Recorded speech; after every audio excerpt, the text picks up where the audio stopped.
Assalamualaikum warahmatullahi wabarakatuh. Perkenalkan, nama saya Muhammad Rihwal. Saya akan menjelaskan perkembangan Bank Indonesia beserta analisis Bank Indonesia. Baik, awal mula Bank Indonesia berdiri di Nusantara yaitu pada tahun 1746 yang bernama Bank Kauren, yang mana Bank Kauren ini memiliki tugas untuk memberikan pinjaman dengan jaminan berupa emas, perak, perhiasan, dan barang-barang berharga lainnya.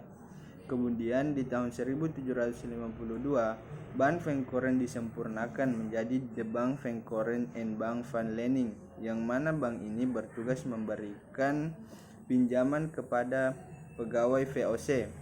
Hal ini dilakukan dengan tujuan mendapatkan imbalan berupa bunga. Kemudian di tahun 1818, Bank Indonesia ditutup karena adanya krisis keuangan. Kemudian di tahun 1955, pemerintah Republik Indonesia di tanggal 1 Juli itu menerbitkan Undang-Undang Nomor 11 Tahun 1953 tentang Pokok Bank Indonesia yang menggantikan DJB WED 1922.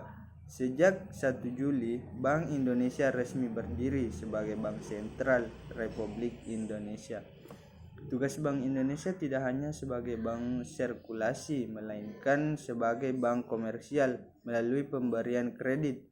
Pada masa ini, terdapat Dewan Mentor atau DM yang bertugas menetapkan kebijakan moneter.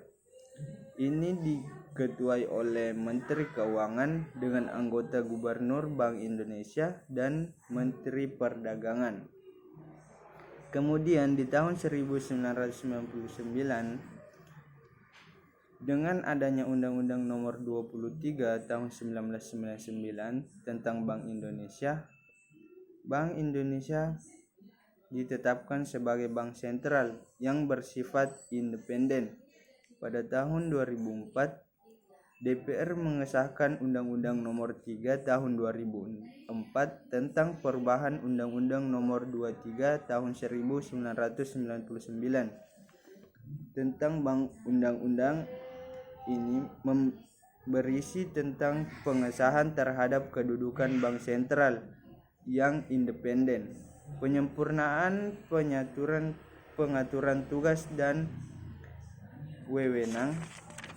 pengaturan wewenang, dan penetapan fungsi pengolahan Bank Indonesia.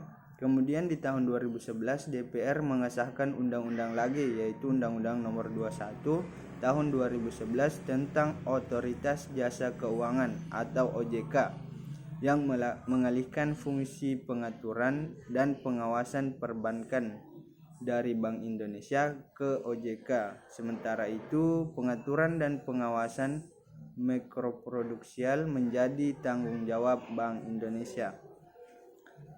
Kemudian analisis kasus perkembangan Bank Indonesia.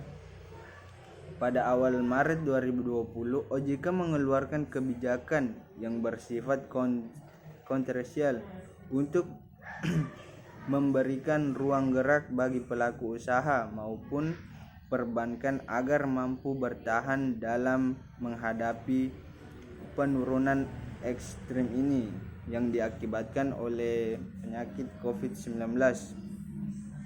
Menghadapi perekonomian akibat pandemi COVID-19 yang berpotensi mengganggu kinerja perkembangan.